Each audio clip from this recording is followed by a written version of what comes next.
अस्सलामुअलैकुम। क्लास 7 के तालिबात के लिए सबक नंबर 2 अल्लाह के आखिरी रसूल। मैंने आप लोगों के सामने सबक नंबर 1 बच्चे की दुआ पढ़ा चुकी हूँ और उसी के साथ मैंने उसी सबक के अल्फाज माना, मुख्तसर सवालात, तफसीली सवालात और बुक के अंदर बहुत सी एक्सरसाइज थी जो मैंने आप लोगों को कॉपी के अंदर करने के लिए दिया था।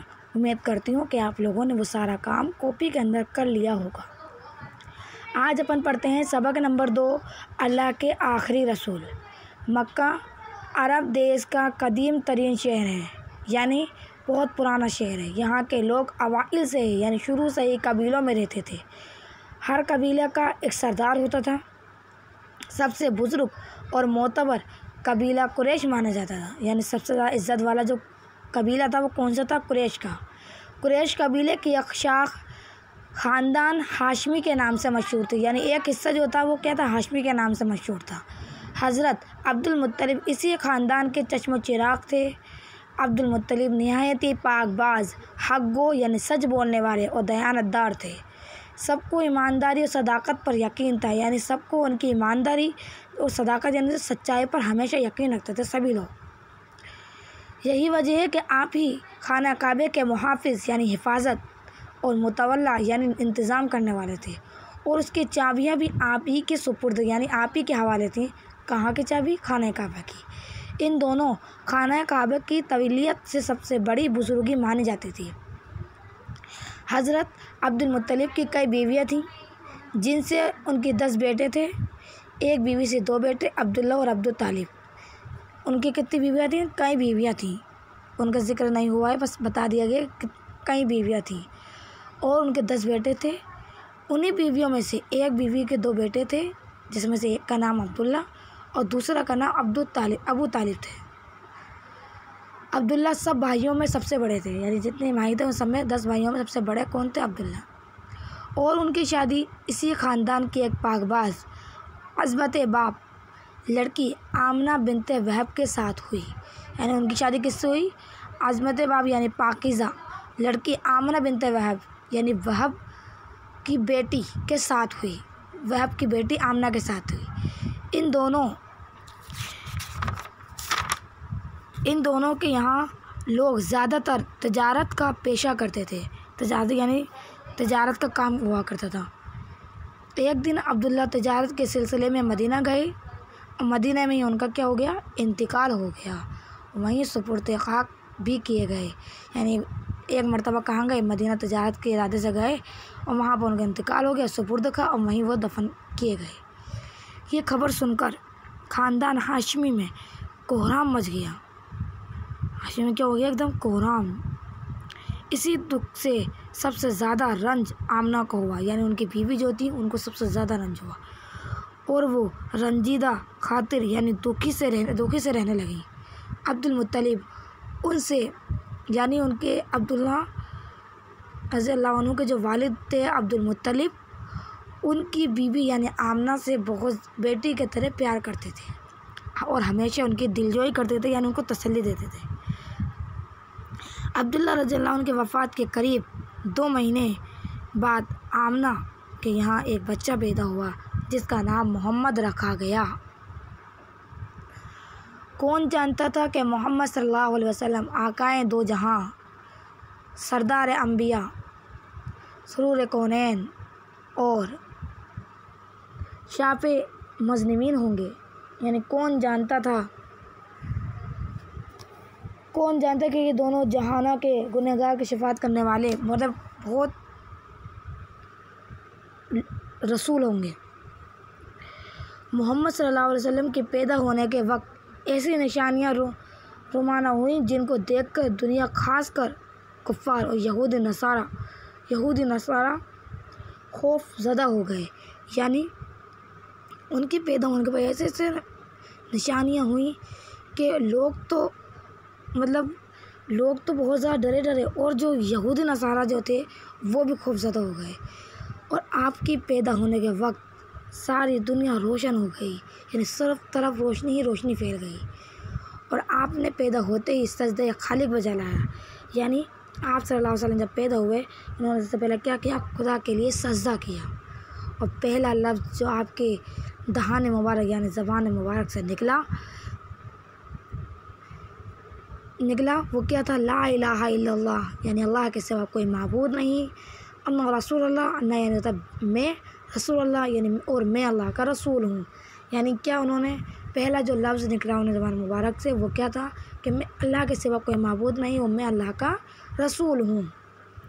गैरुल्लाह की इबादत गाहें मुनहदिम हो गईं, यानी बंद हो गईं, गैरुल्लाह की इबादत एकदम थम सी गईं। महल कुसरा यानी नौशेरों का महल में पानी भर गया और दीवान कुसरा यानी दरबार कुसरा के 14 कंगरे ज़मीन बुस हो गई। और आतिश कदा यानी आतिशी यानी आग परस्तों की इबादत गाह, यानी जो लोग आगों की पूजा किया करते थे वहाँ 1000 साल लगातार जलते रहने के बाद आप ही बुझ गया। यानी जो आग वगैरह जो जला करते थे वो आप सल्लल्लाहु अलैहि वसल्लम के पैदा होने के बाद बुझ गया। और आप सल्लल्लाहु अलैहि वसल्लम जहाँ भी जाते अब्र का साया साथ साथ चलता। अब्र यानी बादल, आप सल्लल्लाहु अलैहि वसल्लम जहाँ पर भी जाते अब्र यानी बादल का साया साथ साथ चलता था। दरख्तों की टहनियाँ झुक कर आपको सलाम करते थे। दरख्तों की जो टहनियाँ थी वो क्या करते थे? आपको सलाम करते थी। ये सारी वो निशानियाँ थी जिनसे कुफ़ार और यहूदी नसारा पर एक लर्ज़ा छा गया, यानी खौफ छा गया यहूदी नसारा को। मौरखीन का बयान है कि आप सल्लल्लाहु अलैहि वसल्लम क़ुव्वत नमू यानी बढ़ने की ताकत अपने सुन के एतबार से बहुत ज़्यादा थी, यानी उनके बढ़ने की जो ताकत थी वो बहुत ही ज़्यादा थी। 3 महीने के होने पर खड़े होने लगे और 7वें महीने में अच्छी तरह चलने लगे और 8वें महीने में वसीउल बलीग हो गए। वसी बलीग यानी बोलने लगे, यानी अच्छे तरीके से बोलने लगे 8वें महीने तक में। जब आप 6 साल के हुए तो माँ का साया सर से उड़ गया, यानी माँ का इंतकाल हो गया जब 6 साल के आप सल्लल्लाहु अलैहि वसल्लम हुए। और वालिद का इंतकाल तो पहले ही हो गया था, उनकी पैदाइश से 2 महीने पहले ही। और 8 साल की उम्र में शफीक यानी शफकत करने वाले दादा अब्दुल मुत्तलिब भी खुदा को क्या हो गए? प्यारे हो गए। अब आपकी परवरिश और पर्दाख्त भी आपके चाचा अबू तालिब पर पड़े। अब आपकी परवरिश की जिम्मेदारी किस पर पड़ गई? आपके चाचा अबू तालिब पर पड़ी। चाचा ने उनकी परवरिश और देखभाल में कोई कसर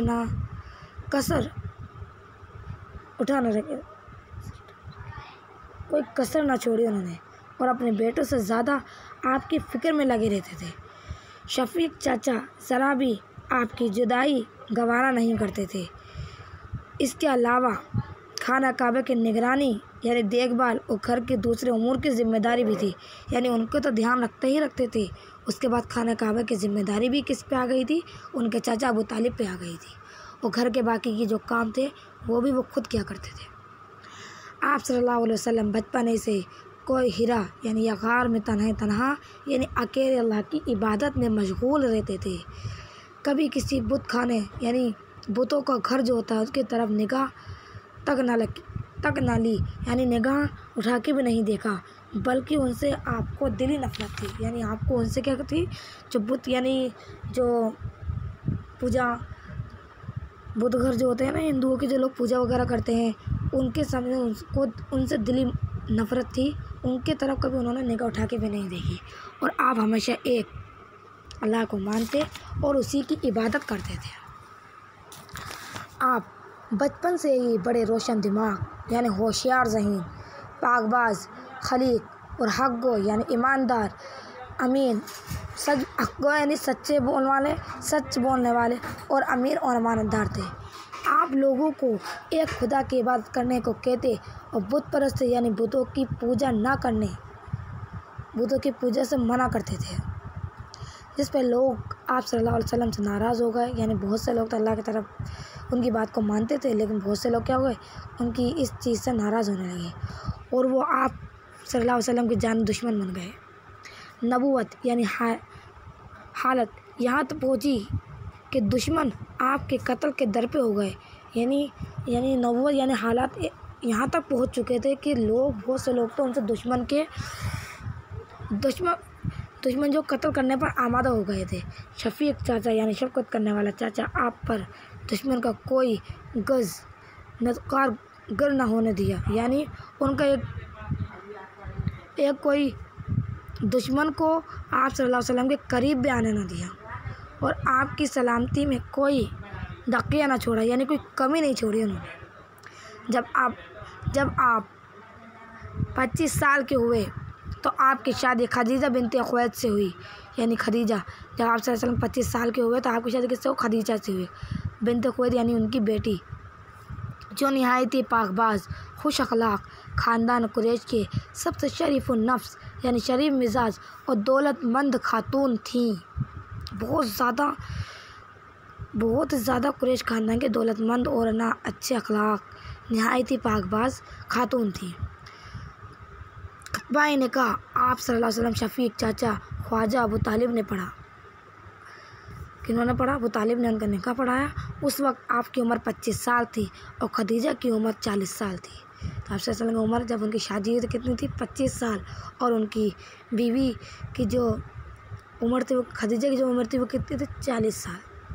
सब लोग आपको दयानत और ईमानदारी, रास्तबाजी यानी सच्चाई के लिए आप सल्लल्लाहु अलैहि वसल्लम को सादिक़ुल अमीन जैसे नामों से पुकारते थे। जब आप 40 साल के हुए तो पहली वही आप पर इसी गार हिरा में नाजिल हुई, यानी पहली वही किस पे कब नाजिल हुई? 40 साल के हुए तो गार हिरा में एक वही नाजिल हुई। वही कहते हैं खुदा के पैगाम को। और आप मनसब रिसालत यानी पैगम्बरी पर फाइज हुए, पहुँच गए और आप पर कुरान नाजिल हुआ, यानी अपने नबी जिन पर कुरान नाजिल हुआ हज़रत मोहम्मद सल्लल्लाहु अलैहि वसल्लम ये जिन पर कुरान मजीद नाजिल हुआ जो अपन पढ़ते हैं। अब आपने आला ऐलान यानी ऐलानिया लोगों को बताया, यानी कुल्लम कुल्ला ऐलान होकर बता दिया कि खुदा एक है और मैं खुदा का रसूल हूँ। इसी की इबादत करो, बुत परस्ती गुनाह है, यानी खुदा की इबादत करो, बुत परस्ती यानी बुतों को पूजना बंद करो, ये बहुत ही बड़ा गुनाह है। इस पर बहुत से लोग इस्लाम के दायरे में शामिल हुए, यानी जब लोगों ने देखा कि इन पर वही नाजिल होती है, कुरान मजीद नाजिल हुआ, तो कुछ लोग तो आप सल्लल्लाहु अलैहि वसल्लम की बातों पर यकीन करने लगे और इस्लाम के दायरे में शामिल हो गए। बहुत से दुश्मन हो गए, लेकिन इनमें भी बहुत से लोग थे जो आपके दुश्मन हो गए और आपके कत्ल करने पर आमादा हो गए। दुश्मन का गलबा इतना बढ़ गया कि आप सल्लल्लाहु अलैहि वसल्लम खुदा के हुक्म से मक्का छोड़कर मदीना हिजरत करने पर आमादा हो गए। क्या हुआ? आप खुदा के हुक्म से जब दुश्मन का गलबा इतना बड़ा कि कत्ल करने पर आमादा हो गए तो वो खुदा के हुक्म से मक्का छोड़ के मदीना हिजरत करने के लिए चले गए। मदीने में आपने खुले तौर पर तबलीग इस्लाम में वसअत फरमाई, यानी खुले तौर पर इस्लाम में तबलीग यानी इस्लाम की दावत दी। बेशुमार लोग दायरे इस्लाम में शामिल हो गए। वहाँ पर तो बहुत से लोग इस्लाम के अंदर इस्लाम कबूल कर लिया, जिसका नतीजा ये हुआ कि आज दुनिया के तमाम ममालिक में मुसलमानों की खासी तादाद मौजूद है। इसका क्या हुआ? इसी का नतीजा हुआ कि ज़्यादा सारे ममालिक यानी बहुत तमाम मुल्कों में सबसे ज़्यादा क्या हुआ? मुल्कों की तादाद, मुसलमानों की तादाद बहुत ज़्यादा हो चुकी है और अब भी इसमें इजाफ़ा हो रहा है, इंशाअल्लाह होता ही रहेगा। पैगम्बर आखिरुज़्ज़मा का वसाल हो गया हिजरी 63 आमुल फ़ील मुताबिक 630 हिजरी मदीना में हुआ। मदीना में उनका इंतकाल हुआ और अपने ही हुजरे में सुपुर्द बहशत हुए, यानी जन्नत के हवाले। हुजरा यानी अपने कमरे में ही सुपुर्द बहशत यानी जन्नत के हवाले हो गए, जो अब रोज़ाए रसूल गुंबद खज़रा के नाम से मशहूर है।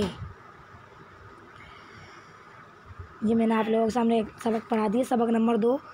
आप लोगों को सबक समझ में आ गया होगा। अब मैं आप लोगों को इसी सबक के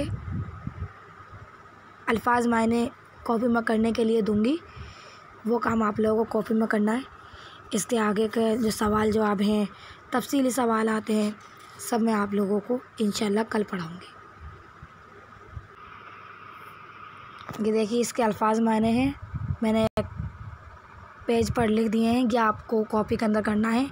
एक पेज ये है और एक पेज ये वाला, ये दोनों सफ़ा के अंदर मैंने अल्फाज मायने लिख दिए हैं, ये आप लोगों को कॉपी के अंदर करना है।